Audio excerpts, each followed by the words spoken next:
नमस्ते, जयश्रीज garden मराठीमध्ये तुम्हा सर्वांचं खूप स्वागत. आणि आज मी तुम्हाला माका किंवा भृंगराज ही वनस्पती दाखवत आहे.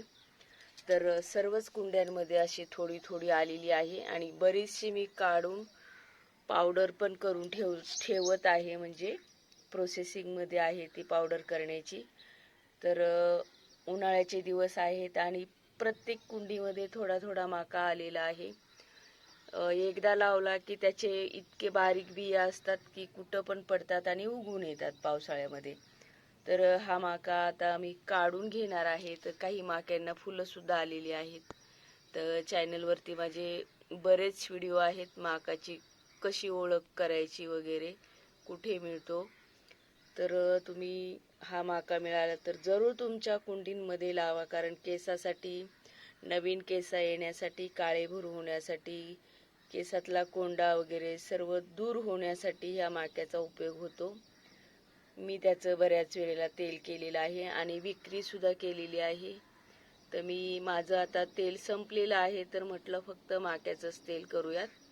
जर तुमच्याकडे इतरही वनस्पती असतील तर तुम्ही त्यासुद्धा त्यामध्ये टाकू शकता. केसांसाठी खूप उपयोगी तेल असतं आणि त्यामुळे केसांचे सर्व प्रॉब्लेम नाहीसे होतात. केस लांब होतात, वाढतात, नवीन येतात. जरी तुमचे व्हाईट केस झालेले असतील तरी सुद्धा काळेभोर केस उगवतात.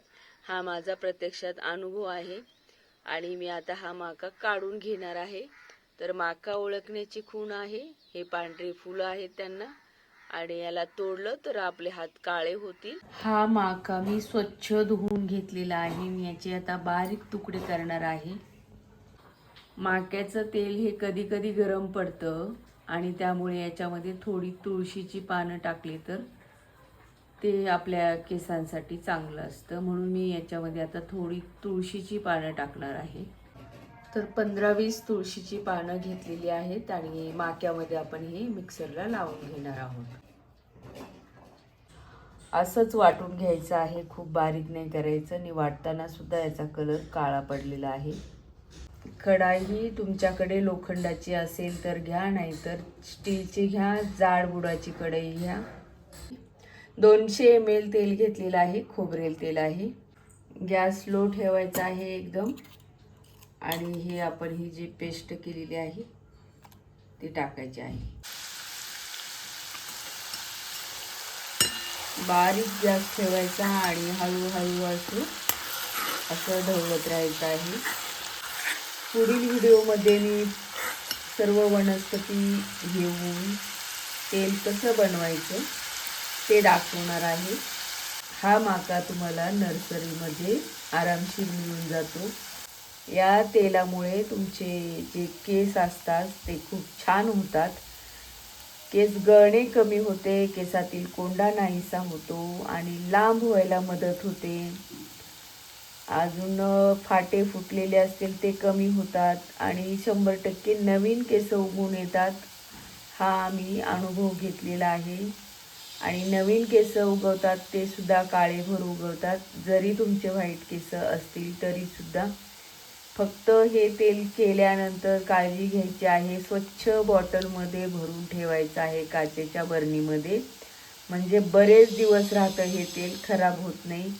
आणि तुमच्या स्काल्पला हे तेल आठवड्यातून एकदा मसाज करून चोळायचं आहे आणि दुसऱ्या दिवशी सकाळी धुवून टाकायचं आहे. तर आता जवळजवळ हे आपलं तेल होत आलेलं आहे. जेव्हा तुमचे केसाचे काही प्रॉब्लेम सॉल्व्ह होतील तेव्हा हे तेल लावायचं तुम्ही बंद करायचं आहे. कारण काय होतं, आपण जर 2-3 महिने तरी याला इफेक्ट यायला लागतात केसांना, तर तुमचं 3 महिन्यानंतर तुम्ही हे तेल लावायचं बंद करायचं आहे. कारण काय होतं, बरेच दिवस मग तुम्ही तेलच लावत राहता. तसं नाही करायचं. 3-3 महिन्यांनी गॅप घ्यायचा आणि पुन्हा लावायचं हवं तर. शॅम्पू मात्र हर्बलच वापरायचा आहे. एका माझ्या मैत्रिणीने हेड अँड शोल्डर हा शॅम्पू कायमचा लावत होती, तर तिला खूप केस गळाले आणि मग मी तिला सांगितलं हा शॅम्पू फक्त डॅन्ड्रफ झाल्यानंतरच लावायचा असतो, तो पण एखादा महिनाभर लावायचा असतो.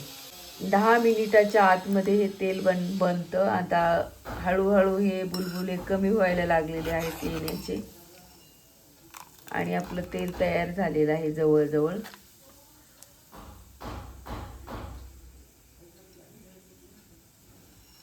आणि कढईमध्ये थंड होऊ द्यायचं हे तेल आणि एका बॉटलमध्ये भरून ठेवायचं आहे. तर लोखंडाच्या कढईत केलं तर अजूनच तुम्हाला फायदा मिळेल, पण माझी लोखंडाची कढई जरा खराब झालेली आहे, तर मी आज स्टीलच्याच कढईमध्ये करून दाखवलेलं आहे. तर स्टीलची कढई पण खूप चांगली असते, फक्त जाड बुडाची कढई हवी आहे. आता गॅस बंद करायचा आणि हे असंच ठेवायचं आहे.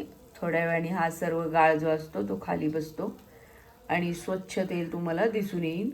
अजून वेगवेगळ्या औषधी वनस्पती टाकून तेल कसं बनवायचं त्याचा व्हिडिओ करणार आहे. तर माझ्या पार्लरच्या अनुषंगाने मी तुम्हाला हे व्हिडिओ दाखवत असते. व्हिडिओ आवडला तर लाईक करा, शेअर करा आणि सबस्क्राईब करायला विसरू नका. खूप खूप धन्यवाद. किती छान कलर आलेला आहे पहा.